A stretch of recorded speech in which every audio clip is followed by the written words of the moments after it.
So I guess Koss liked what I had to say about what's already in their entry-level audiophile headphone lineup enough to send me some new stuff. Definitely watch that review if you want some more context for all the things I'm going to say here. It actually will help you a lot. Alright, so meet the Utility series. In this series you get 3 new headphones, KPH40 Utility, the Porta Pro Utility, and the KEB90 Utility. Now I'm going to save you a lot of time right here, right now.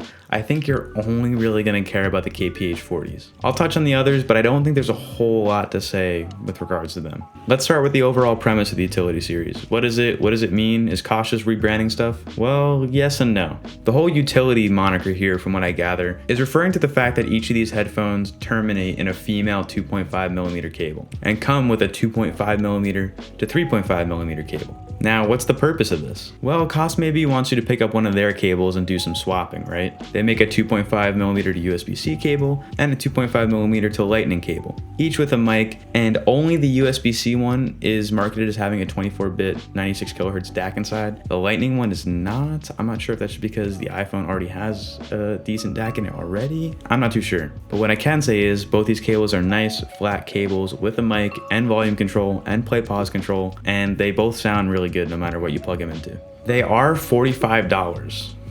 But Koss says not to fret, because if you bundle them in with the Utility series headphone and purchase them, they should end up getting discounted. Now, I tried doing that in my cart here and it didn't happen. Maybe you have to actually go through with the purchase for it to happen. But hopefully after shooting this, I will have more info for you on what's going on with that. But Koss says on their website, you should get a discount if you bundle it with a headphone. Either way, don't panic. You don't need these cables. All of these headphones come with the proper amount of cables to be able to listen to music on anything with a 3.5mm headphone jack. So if you already have like a dongle or an adapter, you can just throw them on this and not worry about it. All right, this is the point where you can skip to another timestamp if you have a headphone you specifically want to know about, but I am gonna start with the KEB90s because they excite me the least. They're pretty typical in design. They're just, you know, a lightweight aluminum earbud. However, my, not like dislike, but my just disinterest, I guess, in them doesn't stem from their design, their comfort, their ear tip selection, none of that. It actually stems from price and sound. These IEMs are $70, which I think is a bit steep for what they are, in my opinion. They're a decent sounding V-shaped IEM. If you like V-shaped stuff, you're gonna like it. But if you're not a fan of V-shaped stuff and you like the KPH30Is, the Porta Pros, or the KSC75s, you're probably not gonna want these. And that's why I'm just kind of confused why they're in this lineup, because it doesn't make a whole lot of sense to me sonically. That's all I have to really say about it. There is a good clean amount of low end, there's a decent amount of treble and detail and soundstage and everything, but I just miss the mids. And you know, it's something I like, it's something Koss got me into liking. My recommendation, if you're looking for IEMs and your budget is about $50, tin T2s. You can get them on AliExpress for like $30 with coupons, or you can get them on Amazon for $50. They are pretty much better, in my opinion, in every way. Yeah. That's all I have to say about that. Okay, so now on to the Utility Porta Pros. They are Porta Pros for the most part. The casing around the drivers is translucent now, and the headband has a new finish. It's not as slick and easy moving as the classic headband, but you know, it works. Now, how do these sound compared to the original Porta Pros? Definitely better. I would use these. My gripe with the original Porta Pros was that the low end was presented in a way that was a little bloated, and it was very inconsistent across different decades of music, because they're built for music from like the 80s. That's when they came out. Only older stuff really sounded wow to me on the original Porta Pros. And not to mention their mid-range presentation was like a little weird and unpleasant in some spots for me.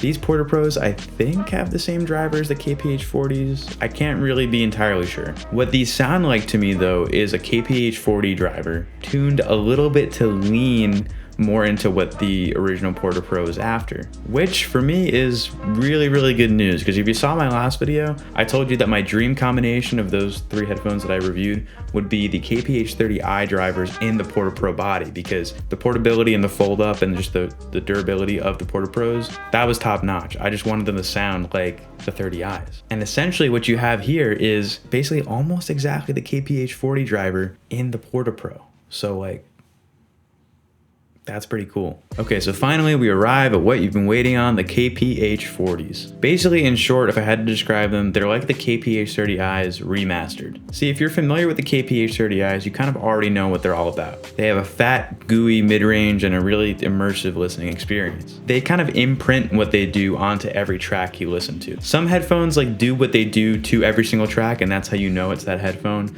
And some headphones kind of just let the music do the talking and, you know, kind of sound different with each track, if that makes sense. And the KPH40Is definitely do their thing on every track. You know it's them when you're listening to them. The low end specifically caters to like mid bass and high bass as opposed to getting any sort of deep bass. You're not gonna get any like real low end on the KPH30Is. Listening to the 30Is for the first time is kind of like, I don't really know about that. And then eventually after repeated use, you're hooked because you realize you're being presented with certain aspects of certain sounds that you haven't ever been presented with before. Like take a snare drum, for instance. On the KPH30Is, you're getting more of like the tone and the body of the snare drum rather than just a straight crack. It almost sounds old school. Now, the 40Is don't take this approach at all. The tuning and sound signature of the 40s kind of remind me what I thought high-end audio should sound like when I first started getting into headphones and gear and stuff. There is appropriate deeper bass and even a little bit of that mid and higher bass too. But these on-ears do what no other Koss headphone has kind of done previously ever, and that's create a feeling of refined bass, or more accurately, a bass response without compromises. It's not like the top-end focus on the low end, if that makes sense,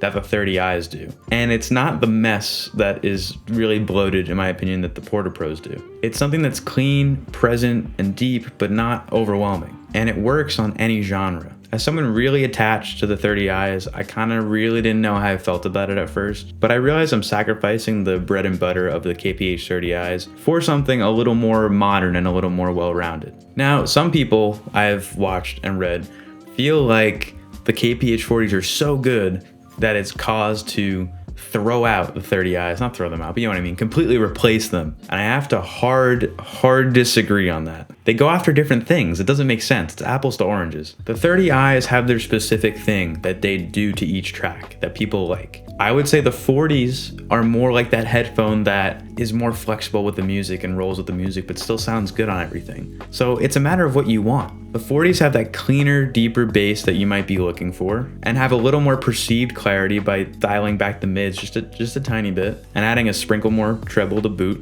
and they're comfortable.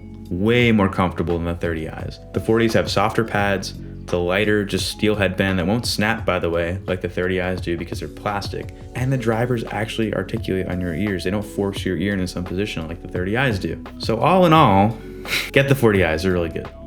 They're $40, by the way. I think that price tag is justified. May seem a little steep if you're into the cheap Koss stuff already, but they definitely sound way better than $40 as per the usual with Koss. Koss, thank you for sending me this stuff. I will probably be rocking the 40s as my new gym headphone, my new daily driver, but I will still come back to the 30Is when I want to because they're different. They're not lesser.